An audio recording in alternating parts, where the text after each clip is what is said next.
od saosećanja sa ljudima kojima su najmiliji poginuli prilikom pada nastrešnice i 14 ljudi koji su nastradali ili 3 ljudi koji su povređeni. Juče od minute ćutanja došli smo do uništavanja gradske imovine, naše gradske kuće.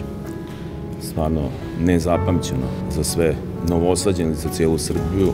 Ne znam da li ikada gradska kuća pretrpela ovoliku štetu kao sinoć u svojih nekih 130 godina postojanja. Prizemni deo koji smo prvo obišli, videli ste da su prozori potpuno polupani, da ima puno kocki, cigli, bakli, topovskih udara, da je i vetar isto stradao. Obišli smo i ovaj prvi sprat gde se nalazimo u svečanoj sali i ona je takođe pretrpela oštećenja. Spoljni deo zgrade išarano, razbijeno, pokidanih i kamera. Velika većina ljudi kad je videla šta se dešava se povukla i ostaje manji broj ljudi na ulici koje je nastavio dalje da uništava gradsku kuću. Zahtevam za tragediju koja se dogodila što pre da se utvrdi ko su odgovorni, da znamo ko je kriv za to što se desilo na železničkoj stanici, a od policije, tužilaštva tražim da se svi oni koji su učestvovali u rušenju Novog Sada i rušenju gradske kuće što pre procesuiraju i kazne po zakonu.